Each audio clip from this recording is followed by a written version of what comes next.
What's going on, YouTube? Welcome back to the tavern. Today we are continuing our buy low, sell high series for Dynasty Fantasy Football. Today we're going to be covering the quarterback position, 3 buy lows, 3 sell highs.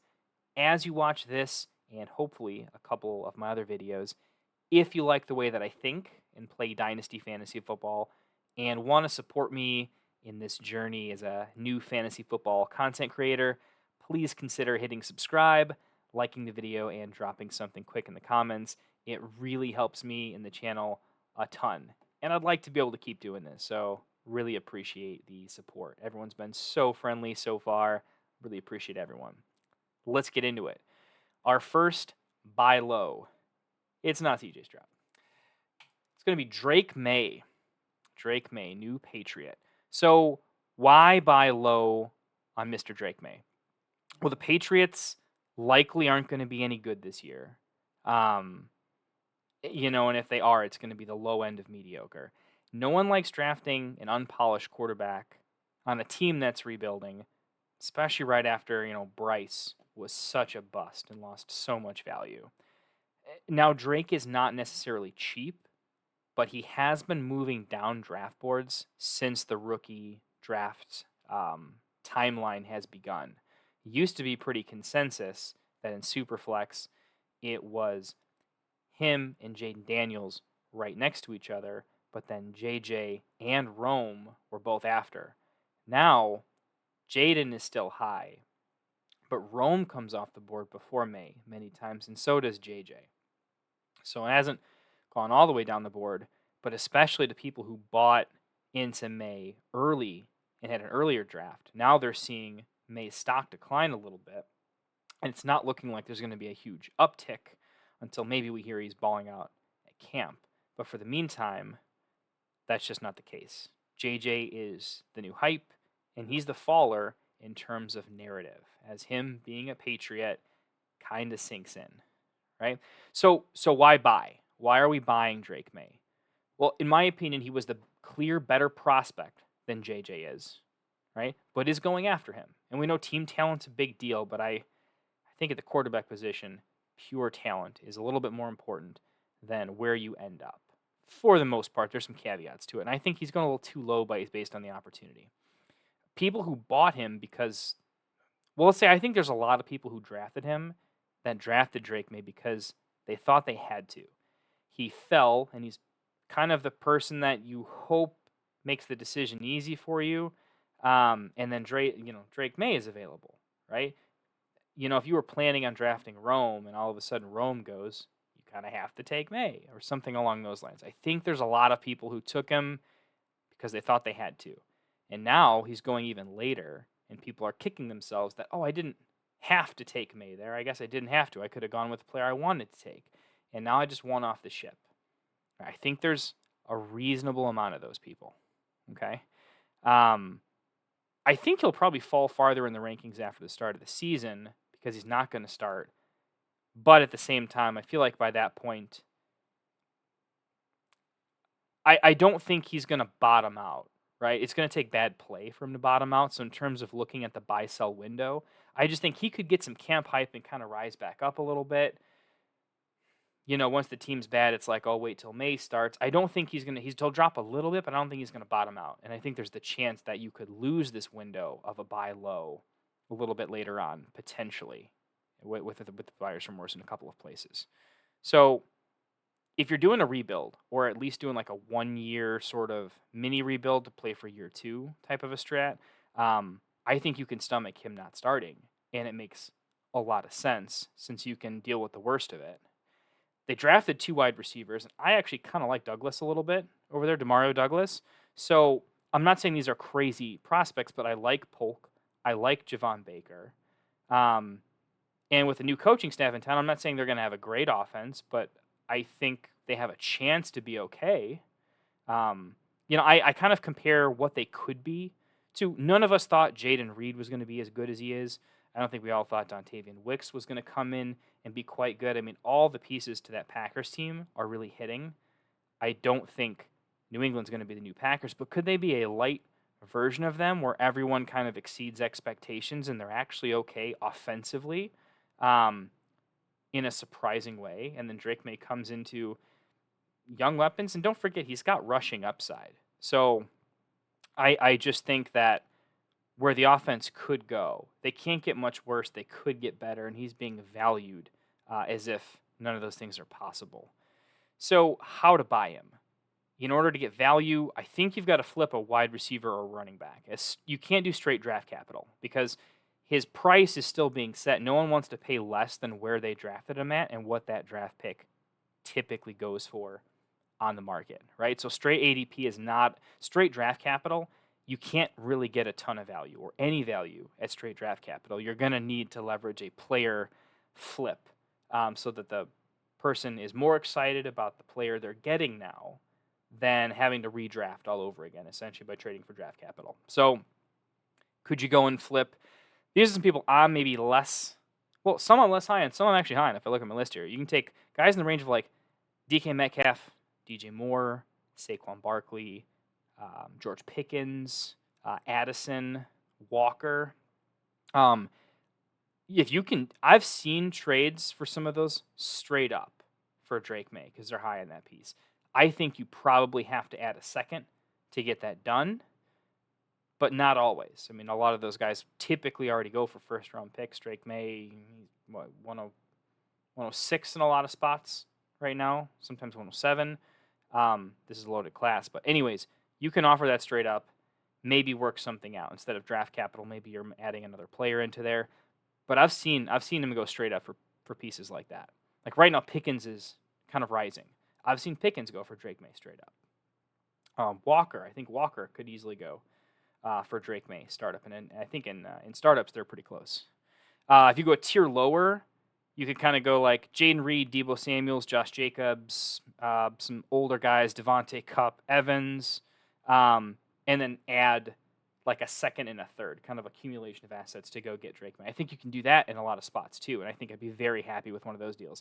He's a guy where if you're trying to kind of do a rebuild or a mini rebuild, you can get out of a veteran asset who someone can feel good about and feel good about the production immediately and go get your, quarterback that will appreciate and be worth more and more as long as he doesn't bust. Right? If he busts, sure, it's bad, but if he's even just decent, he's going to be worth more than he's being valued at right now for a player that's going to depreciate faster. So those are kind of the ways that I would go get him. On to our second buy low player. It's going to be Mr. Will Levis. Yeah, we got some real questionable ones here. But if you're going to buy low, I mean they got to be low for a reason. So Will Levis, why was he low? Well, he wasn't tremendously impressive last year. He had flashes, but his performance in totality was definitely leaving a lot to be desired. It's more that, a lot of my market feel is just what are my vibes? What's the market vibes? What do I hear about him in the trade? What's Keep Trade Cut doing? And the vibes are that it was more that he wasn't it than he is, right? More people are like, yeah, he's probably not it, than the people that are like, oh, he's all about it. And that was kind of the narrative last year too. There's low draft capital invested in him comparatively.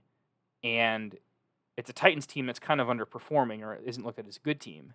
This is going to lead more people to think that he gets replaced soon because bad teams with players that aren't impressive get replaced at quarterback. So he's not too dissimilar to a Daniel Jones, but a year early, right? If he gets all these things and it doesn't happen for him, then he's surely getting replaced, but faster because Daniel Jones was a higher draft capital than he is, right?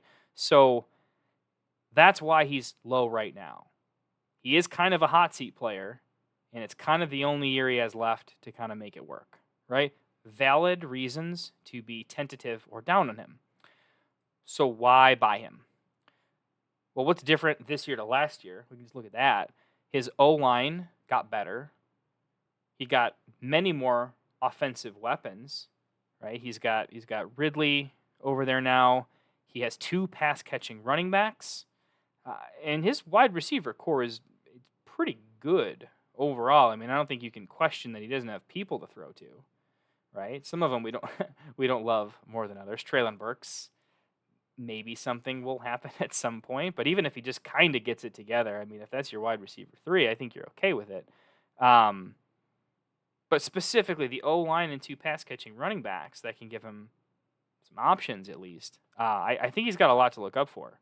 So Daniel Jones, I don't think had anything to work with outside of his rushing, right? If we're kind of comparing the two. And Levis has people that can catch balls, and he's got an arm that can deliver them. Maybe if he has a little more time in the pocket, maybe it's tremendously better, right? Maybe if the running backs help smooth out, move the chains a little bit more, and the offense performs a little bit more, maybe that takes some of the pressure off of him, right? If he's just solid, middle of the pack, right, doesn't win games, but isn't the reason they're losing games, he's keeping the job. No one wants to draft a new quarterback if they don't have to. There's other great players to go get, right? So I don't think the Titans, with all their weapons and whatnot, I mean, I don't think they're going to be a great team. I just don't see them as a bottom 5 team, I don't think. And so if they're not atrocious, they're not going to have the capital to then make drafting a high-end quarterback make sense, in my opinion. So I guess I look at it as, I think it's more likely that he hits or is good enough than versus a range of outcomes where he's losing his job.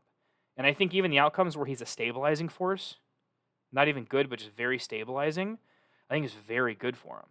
I think he needs a little bit more than that based on what they've done with the players they've acquired. But I think he can do that. And I think he actually has legitimate upside. You know, if he has an arm for it, we saw flashes of it. If he has time to deliver without the jitters from a rookie season, there's like an actual, upside there. Don't forget, Josh Allen threw a billion picks, and he's still like the unanimous QB1. So, I guess I'll give him a little bit more leeway. How to buy him? Okay, in pre-draft, I think during your draft, second-round picks don't sound good until you look at this draft board of second-round picks in 2024, and I think they look pretty good. And I think there's a couple value spots where if you're at a pick and hey, this is a little bit of a fall, I think you can straight up trade that second for Will Levis sometimes if it's a really good spot. Maybe you have to add a little bit of compensation, but we're talking little, not a lot here. I think it's a great spot.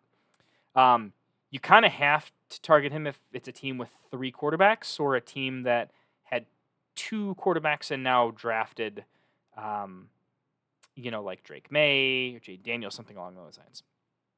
If he just needs Levis, it's not that he's high on Levis. It's just you can't trade a quarterback away, right?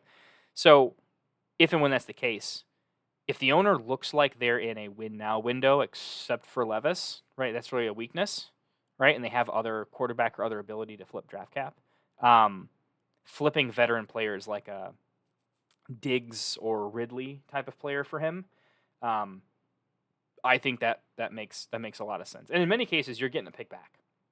Right? If I'm offering Diggs, I'm saying, I'll send you Diggs, give me Levis in a third, and I think I'm very happy with that.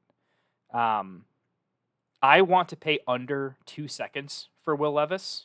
I don't really want to pay more than in a second and a third. I really don't. I think second-round picks, draft classes keep being good. I think they're going to keep being good as the younger, more athletic, better coached systems keep happening. I think that we're going to be pleasantly surprised with the rookies. So I like my future rookie picks. But a second and a third, I think, is very fine for his upside. So I think you can go for it in that range. And there's some instances where I'm just down on a player. If they're aging, they're worth decent now, but I know next year, I'm just taking up players 1 year from now value, if that's a significant depreciation, I'm fine kind of overpaying for a guy like Levis, who clearly I think has enough upside where I can overpay, because next year, if I do the same thing, keep Levis static, keep that player at the depreciated standpoint, if the deal's then fair a year from now, and I'm not contending now, it doesn't matter. So pull the trigger. Last, but my favorite buy low is Justin Herbert. Love me some Justin Herbert. So why is he low? Justin Herbert's top 10 Dynasty quarterback. I think most people wouldn't disagree to that. How do we buy low on him? Why is he low? Well, last year the team was terrible. He got injured. And it's been a while since we've seen a game, if not back-to-back games, where Herbert looked like what we saw a lot of during his rookie season. And I think we've seen more of what can happen when things don't go right than have enough to hold on to outside of some highlight reels on what he is and can be, right? He lost all of his weapons, like I think the most vacated targets in the NFL, and he only got Ladd back. And Ladd's great. I like Ladd McConkey, but that's a lot of vacated veteran targets. I mean, that's Mike Williams, Keenan Allen. I mean, Keenan Allen's one of my favorite players of all time. That's not just amazing veteran. That's amazing veteran who's also amazing at getting open, which is huge. So, we get Ladd. Even Eckler, man. Eckler definitely helped him out too. I mean, it's just so many weapons gone. He just gets Ladd.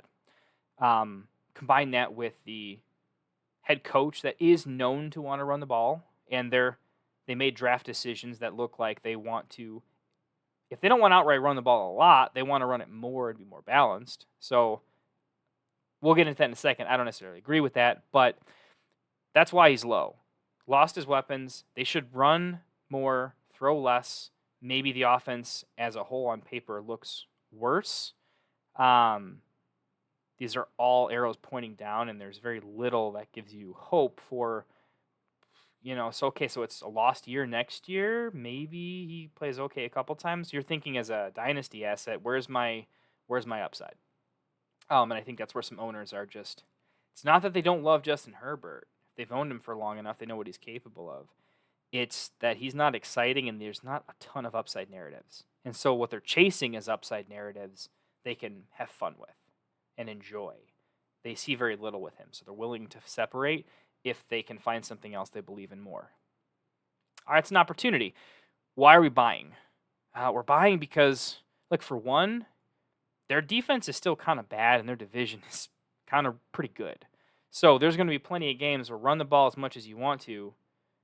Come second half, come fourth quarter, you're going to have to do what you got to do to win the game.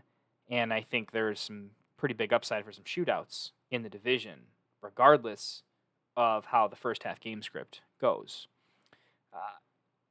I don't think, with a quarterback this good, I just don't see a way in which they're like run heavy. I can see a balanced approach. I can see using the run to open up the passing game with play action. I think that can make a lot of sense. But I think they're going to be as run heavy as their team allows, as their defense allows, their opponents allow. I think that's the differentiator. There's going to be some neutral game script stuff where maybe they run more, right? But that's very different. It's neutral game script. I think the Dallas Cowboys were projected to be a very run-heavy team. The narrative didn't play out that way, and the Dak CD thing didn't let it play out that way. At the end of the day, they had to do what they had to do. So it went from a crazy run-first team that we thought to what the Cowboys were last year with QB3 and the wide receiver 1. I don't think it's going to be that polarizing with Herbert, but I buy the dip that they have well above average pass attempts on that team, I think. They'll just be more creative passes. Huge upgrade in coaching. I think this is a smart coach that knows how to win, but this is a coach that, in my opinion, is going to know how to get the best out of his players. And I think he's going to look at Justin Herbert as his clear best player, and he's going to find ways for Herbert to succeed. And I think the culture of Herbert knowing he's backed by a competent, savvy winner, I think that's going to juice Herbert. I think it's going to juice the team up. I think that coach is going to know that Herbert has to throw the ball and throw the ball a lot and enjoy playing football in order for the team to do well, right? That's what I think. And I think you're buying Herbert at his floor, if I'm being honest. I mean, you can't, I can't pay too much for him because look at the other guys around him, right? He's not being he didn't fall 10 spots in Dynasty. He's just a very valuable asset that I think kind of goes to his floor because it's such a safe floor. And the upside is still there to cash out pretty big. So how do we buy Herbert? I think the 24 draft, that draft capital or those drafted assets are way more exciting. So working a deal from this year plus another piece makes a lot of sense. If you've already done your draft, it's fine. I'm saying who did you draft, right? Basically, if you take, a first from this year or equivalent, add it to it another interesting, good piece, right? So 24 first plus maybe a second round equivalent this year, or I'm just going to name some players that you can add to a 24 first. And this is my kind of initial offer, right? Zamir White, Amari Cooper, Calvin Ridley, Ramondre Stevenson, your aging vets Diggs, Cup, Debo, McLaurin, maybe Josh Jacobs. I'm adding one of those pieces to a 2024 first type of value, right? And I'm throwing that out for Herbert and seeing what happens, right?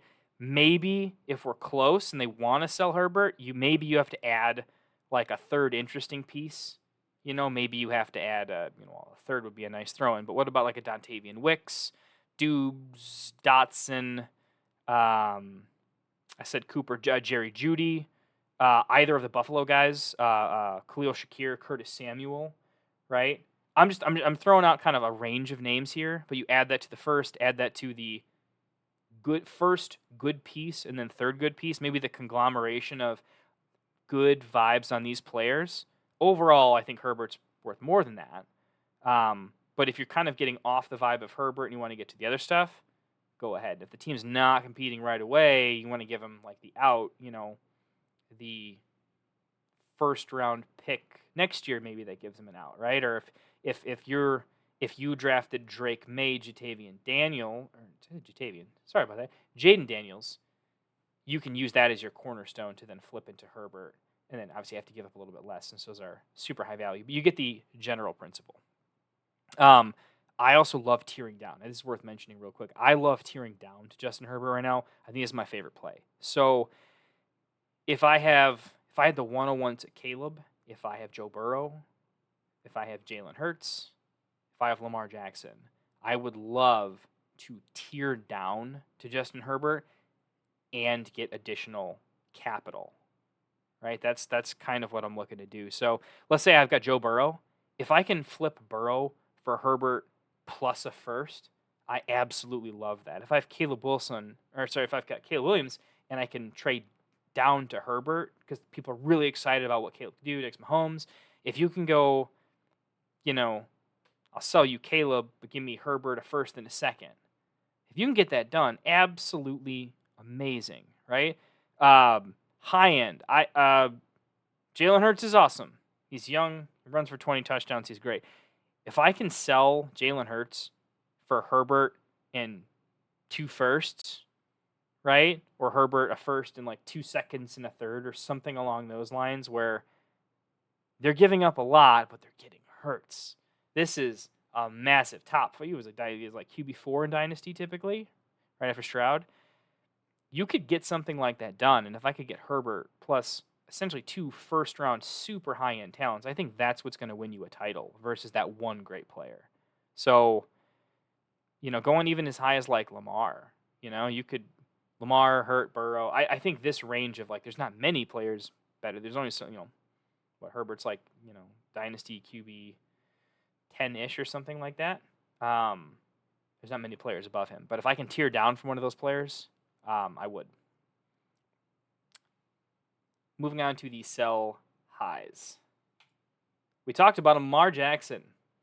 This doesn't mean I don't love Lamar Jackson. Okay, maybe it does. I actually don't really love Lamar Jackson that much. I just think he's slightly overvalued. I mean, he's a league winner. I just think we have to be realistic. So let's just talk about why is he high? Why are we selling? Okay, well, the highs are pretty obvious. I'll go through them quickly. He just won the MVP, not his first time. In a year of bad quarterback play, he was the shining star that still had 40-point weeks. Easily the highest per game ceiling in the league at any position, I think. And he's the definition of league winner. When he has his game or his season, you win straight up. You win everything. That's worth a lot, right? And these dramatic highs from 150-yard rushing performances, 40, 50-point games, that makes people perfectly comfortable with, well, he can get injured. It's the NFL, so can everybody.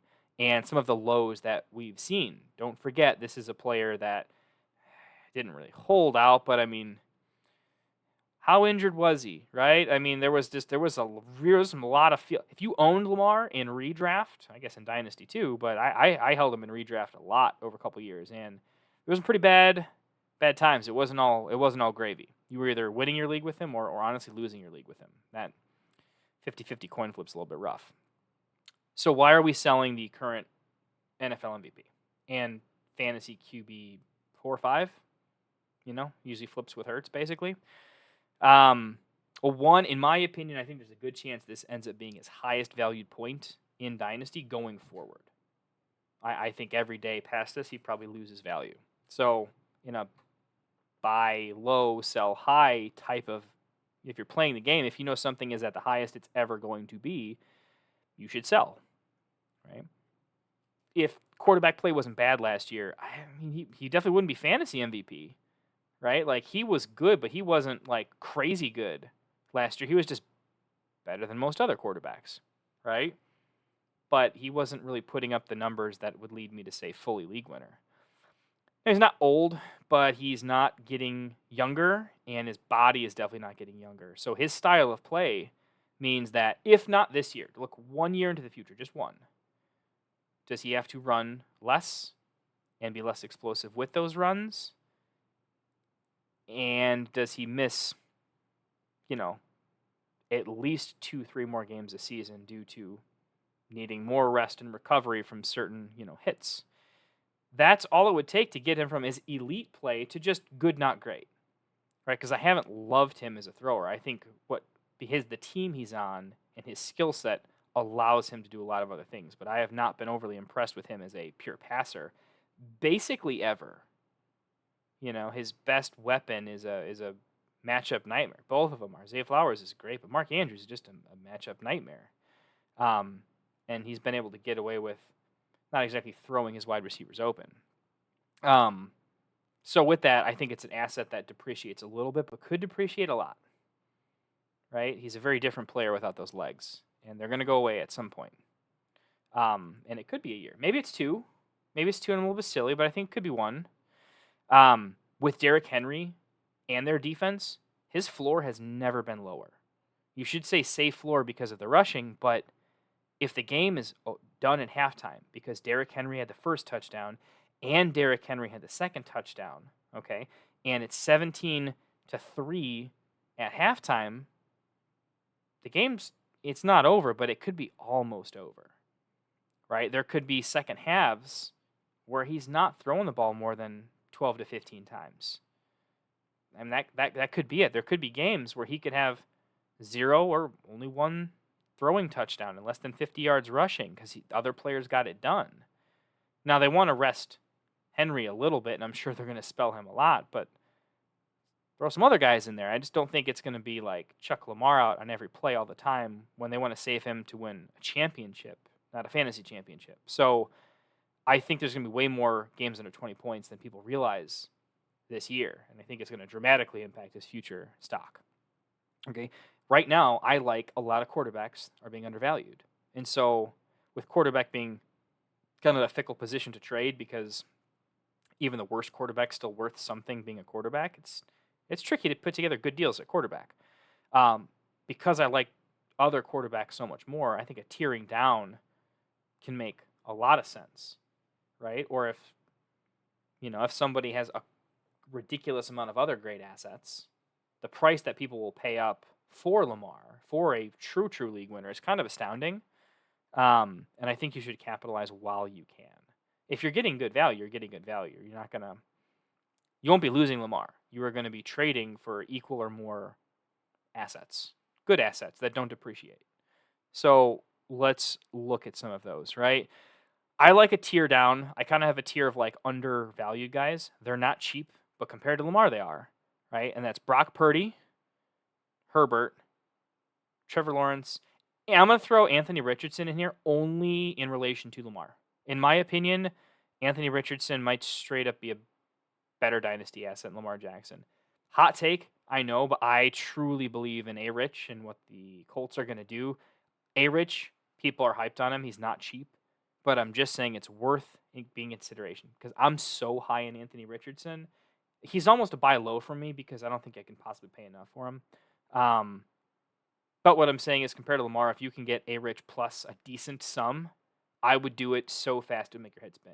I don't think you can get a lot extra for it, but I do think you should get something, and if it's significant, like I'll put it straight up, if I can get Anthony Richardson plus a first for Lamar, I'm doing it. I'm not even thinking twice.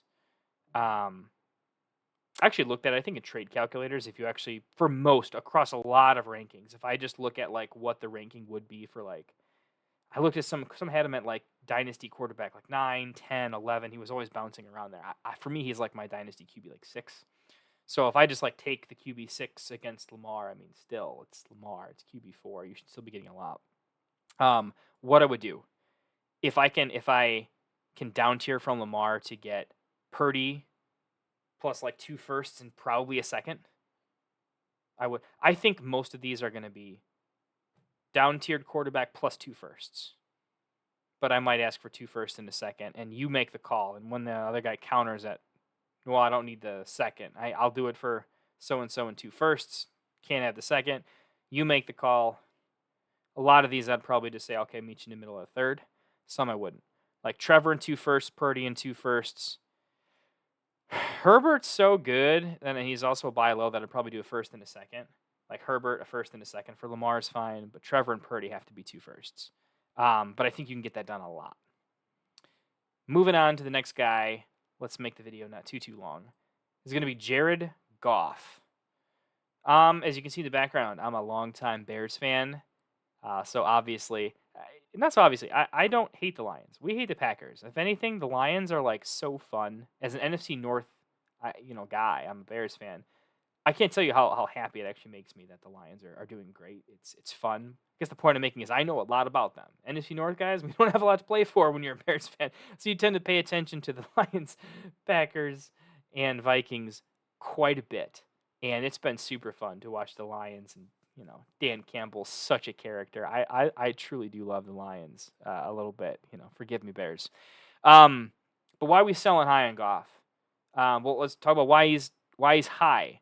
The offense is incredible. For me, a top 5, 6 offense. A top 7 at least. I mean, there's no way. I'm not looking at metrics. I'm just saying give me some other teams that have a better overall offensive ecosystem considerably. I mean, they're good. He just got the bag. He got a massive contract. I'm not a big production value guy. I don't have a million screens going on, so I don't have all the stats. But you know them. It's a big bag of money. And he has his offensive weapons just wrapped up for many years. They're all ridiculously young. They were able to pay Amon-Ra. Sam Laporta, unanimous Dynasty tight end 1. Probably the best, and I think statistically the best running back 1-2 duo I've ever seen in the NFL. That's just incredible. And thankfully their defense is still kind of porous, which is pretty good if you want to bet on the offense. So all good things why he's going to be high. You want to talk about this upcoming season. This is not a good reason to actually sell high on him, but he plays he plays something like 75% of his games are indoors, and he's known for being like notably bad in cold weather, and he gets to play inside the whole time, so he should have just a ridiculous season. I'm giving you a lot of cases for why you should just want to hold, right? So why are we selling high? Well, I don't think his value, similar to Lamar, you're going to find the way I play Dynasty is very much in a, this is not a video segment for guys I'm rising on and guys I'm falling on. This is very much guys where I think the market is at a place where we tend to like certain players too much and we would give up too much for them. And there's some guys that once we're off on them, we're a little too off on them. It's part of us being fans and fantasy players. And I'm just looking at, if I think someone's the highest they're ever going to be, you should sell that asset, in my opinion, because I don't look at it as something I'm losing. I look at it as I'm profiting 5-10% value points. And over the course of 2 to 3 dynasty years, I think if you can continuously make these moves, you're going to be in a much better situation where you just have more assets to play around with and can make better overall pushes for a title and keep that window open longer and have to sacrifice less to get there. So I'm always looking at when you can sell at the highest projectable point, you should, in the way I play Dynasty. And I think that's here with Goff, right? The huge bag of money means more right now today than it will 1 year from now, right? So that's a huge thing. He's got all the weapons, all the future locked in. Everyone will give you top 5 to 7 offense. They'll give you all the upside as it's definitely there, right? They're going to win 11 games. They're going to make the playoffs. Shoot, could they get a first-round bye? I mean, are we talking about Detroit to the Super Bowl? All sorts of crazy things could and almost did happen. But I'm just saying that some of those things don't have to be the case. Okay? I think he's the biggest. He's just a guy in a great team. I don't think he himself was the reason they did all those wonderful things. Their running game was elite. They had a rookie tight end who, as a rookie, was elite, way quicker than expected for the salary cap. They had on him, right? Amon-Ra is just very good, and he gets open in the middle of the field. He's a good safety valve. So they can run the ball, and if you stack the box, we have fantastic weapons. He just has to be able to deliver them somewhat on time and accurate.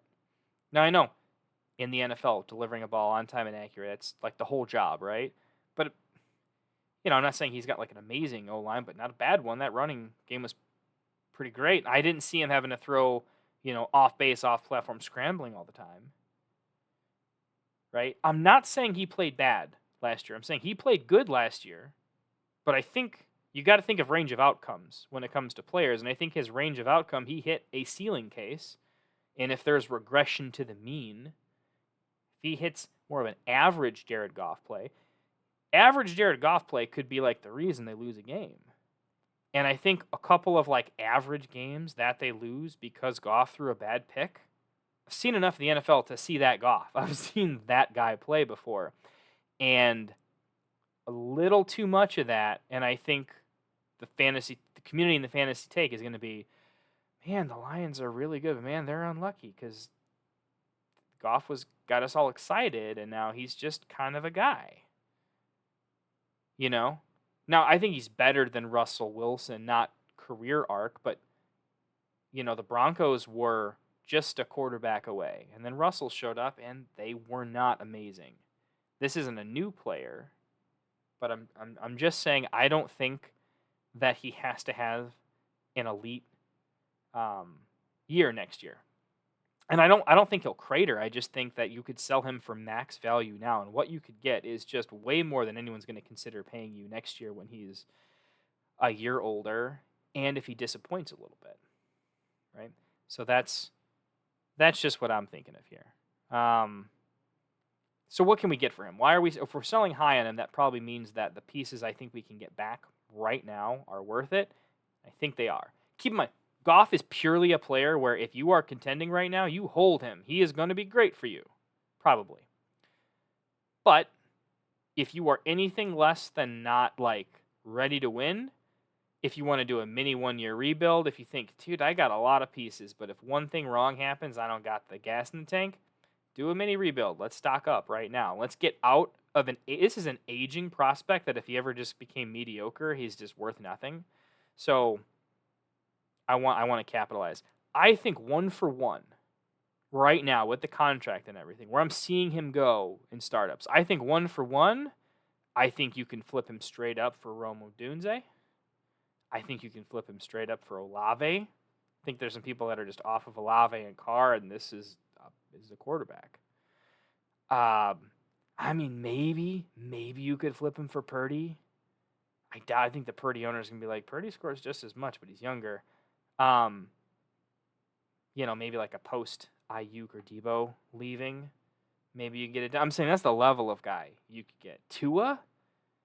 Yeah, I think you can definitely go get Tua. Tua doesn't feel great, but I mean, Tua's still younger and not a better offense situation, but like, Tua's got some upside to him. I might keep Goff. But you see the point. When I'm talking about Rome and Olave, these are big 1-for-1s that I'm feeling very good about, who are going to be very good for a long time, in my opinion. And so I would take a shot on some of these high-up guys. When you have a QB-needy team, the value you can get for Goff skyrockets. Like, to the non-QB needy team, they're going to be disciplined on Goff. For the team that needs a quarterback, what they're willing to give up, dude, it could be more than that. You could get Olave plus. I've seen it happen. I'm dead serious. These guys that are like, they're elite. They go early in startups, but the narrative's not swinging in their way. You can get them at a big discount when you lob a bigger elephant in the room, like a Jared Goff, right? So that's the point. Packages, right? Like, here's another thing you could look at. It's just pure draft capital and like how many quarterbacks, even when you draft them. Drake Maye, supposed to be this great prospect. And people are like, yeah, but I don't know. Thought he was a great prospect. Sometimes the safety of just we've seen there, been there, done that, you're not going to punt, you're not going to have a Bryce situation, feels pretty good. And everyone knows QBs are very valuable, so they're fine even if they're older. He's not quite that old, he's got plenty of time. I think you could probably get a 24 and a 25 first. I think he's in that range of you could go for 2 firsts. And I would take that. 25 and 26 first. I would still do that. If they can't do 2 first or don't have it, okay, give me the full package deal, especially if I'm like rebuilding and I've already made one consolidation trade of some type. So if I can get a first, like 2 seconds and 2/3, I would love that. I would love that. Plus, I think seconds are a little underrated, at least recently. In this draft class, they are. Maybe they'll go back to the mean later on. Just things along that line. I think you can go get 2 firsts for him, and if you can't, I think you can get 1 first plus a plethora of other picks. And I think he's got some 1-for-1s that I really like. So those are values I would much rather have, and they're going to be harder to get going forward. So that's Jared Goff. Here's my last one. It's definitely my spiciest one. I'm going to get some flack. I hope I get some flack for this in chat, but I hope some people are with me on this. This is just the biggest smash sell high. CJ Stroud. It was the thumbnail in the video. CJ Stroud is my absolute smash sell high. Not sell because I'm fading on him, but sell high because he's going as the 3rd most valuable dynasty piece straight up. It's Mahomes, Allen, and then CJ Stroud is unanimously number 3. What in the world did he do to earn that? Record-breaking rookie season. The offense has only gotten better. We've paid one guy. We've got another guy for a year. Tight end's very good and locked up. Running back room got even better. Great head coach. Team's got some good feel. One of the best, small-bodied wide receivers we've seen in a long time, and he's best friends with him. Man, there's so much to like. Good kid. Good personality. No red flags. It's just so easy to get behind him in the same way we fell in love with Mahomes. Very, very similar. He's got a cool Joe element to him where he's just poised. He shows very little emotion one way or another, but even when he's really into it, there's players that they just look cool when they're fist pumping because they're still very middle of the road facial about it, CJ's cool like that. So yeah, he's awesome, and he's only going to get better. Why are we selling? There's very few worlds where he gets better than the 3rd overall dynasty asset. There's a ton of worlds to where he falls to the 4th, or the 5th, or the 6th, or the 7th, or the 10th most valuable dynasty asset versus him climbing up more. Plenty of cases he holds. Just a lot of cases where he falls. So it's another, we sell high when we're selling at possibly the highest he'll ever be, with a lot of downside to fall not off, but just fall lower. Okay? He might go his whole career as a top 5 to 8 QB finisher, but he might never be a top 3 with the athleticism and what rushing quarterbacks can do. He might never be a league winner. When you look at, everyone says he had this record-breaking amazing rookie season, and he did. But look at his fantasy finishes, which will get better. But he was what? He was the QB 9, maybe worse, or something like that. I think he was worse. Yeah, I think he might have been 12 or something. But I think he gets better from there, but how much better without a ton of rushing upside? And now maybe his touchdowns could go through the roof. I could see that with those offensive weapons, but it doesn't have to. It could just be not good, great, but not elite. That could be a realistic outcome. And so he is being valued that all those things are already happening and have already happened, but they haven't yet. So there's definitely a sell case here, right? He's at a price he can't outperform, but he can't underperform it to some degree, right? So how do you win? How do you win with CJ Stroud?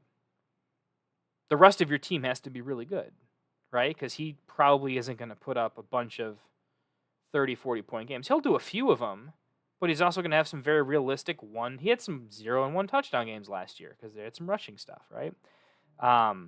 That's going to happen. Now, because he's the third overall Dynasty asset and he is being valued right next to Mahomes and Allen, we can basically look at packages for Allen and Mahomes and see what people paid and draw that up and say, would we flip Stroud for them? And I would.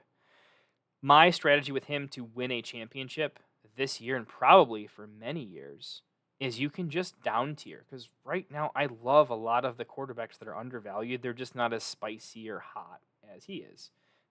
And if you can get a true CJ believer, and there's a lot of them, you can just down tier and make that happen. And when I say down tier these other quarterbacks, go to like Dynasty Startup ADP and look at the position players that are kind of going around some of these guys, and you can look at those guys as well. There are other top tier guys that just sometimes you can't get a deal for a quarterback to a quarterback done because the guy you're trading with doesn't want to give you a bunch of firsts and a good quarterback for a great quarterback. They just see that they're losing in that. That's why same position, very different tiers can be kind of tough sometimes, particularly at quarterback and tight end. So as I say these things, no, we can come back to some positional players. If I could sell Stroud and get Anthony Richardson plus a first, in some cases plus the first and a second, right? Because if we're valuing him like what I see these other guys have gone for, that's what you can get. And I would do that super quick. I think Anthony Richardson could be a QB overall dynasty asset, like top 5 next year. So I think that's great. If I can go get one of my favorite buy lows, Justin Herbert. If I can sell Stroud and get Herbert plus 2 firsts, oh baby, am I doing that? Feeling great about it. Jordan Love plus 2 firsts. Trevor Lawrence plus 2 firsts. Well, Trevor Lawrence is kind of on the downswing right now, so if you can get Lawrence plus... I don't think for any of these guys you're getting more than 2 firsts. I think you might need more than 2 firsts for like Lawrence. I was going to say Purdy, but I just don't think you're getting it. Right, similar to the Lamar conversation. I think the most you're getting is Trevor or Brock plus 2 firsts, but not more. The question is, would you do it? And I gotta be honest, there's a lot of cases where I'm like, yeah, give me that player plus 2 firsts. Easy comp is like, if that team's already projected to do good and these firsts are projected late, then you're like, a little dicey. So do your due diligence. If they're already a good team, know that these firsts are late and they could be devalued. If the team is just reasonable, a little bit better. So don't sell too low. That's the worry here is don't sell too low on Stroud. He is great. He will be great forever. But if I can down tier these other quarterbacks and get 2 firsts or more, I think I'm seriously considering it, and I'm smash doing it if I can get more. When we look at like the Trevor Lawrence example, he typically goes early to mid third, sometimes late third. He just goes in the 3rd round of dynasty startups. And you can look at people like Olave, Malik Neighbors, Drake London, Rome, right? These are guys that go around that range, kind of, to some extent, right? Maybe Waddle. You could just throw in, instead of, if you're super flush at quarterback, or combine some of these recommendations, buy low on Will Levis so that you can sell high on CJ Stroud, still be okay at the quarterback position, but also have 2 firsts and Olave, or 2 firsts and Waddle, right? 2 firsts and Rome, and go for like we are going to crush people next year with 2 firsts plus Rome coming into his own, right?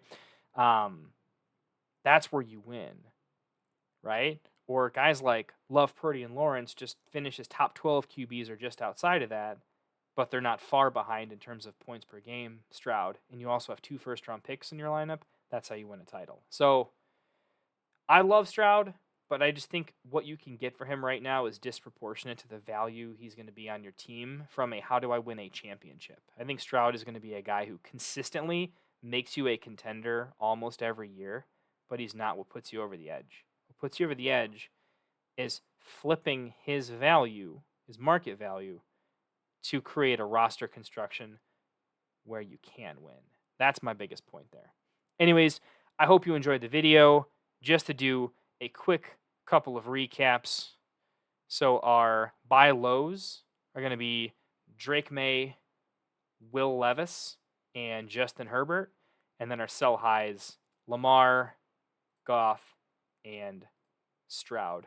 Hope you enjoyed. I might do a part 2 to this because I still have a whole board of like players I still think are maybe slightly softer buy low, sell highs, but they're definitely there. So maybe a part 2 to this series coming out in a week or two. Hope you enjoyed. If you did, or if you just like the way I think, or maybe you disagree, maybe you completely hate the way I think, but you want to know how some of your opponents might think, please hit the subscribe button, like the video. I would greatly appreciate it. Like, in a way, I was a fan of YouTube. I watched a lot of it. Never had my own channel. Now that I do, I understand that the subs and the likes, it's what allows this thing to keep going. And it's a big investment of time. Takes me away from the wife and the kids occasionally. So if you want to come on the journey with me, support me as we try to do this content creator thing in this industry and space that I love so much. Seriously, the Dynasty fantasy football community and the greater fantasy football community are just filled with amazing people with just a ton of love and passion and just like decency and dignity in a way that I rarely see. This is really cool community. So thanks to those who have subs so far. Looking forward to some new ones though. Come join the ride. Thanks so much. You guys have a great rest of your night. Catch you at the tavern next time.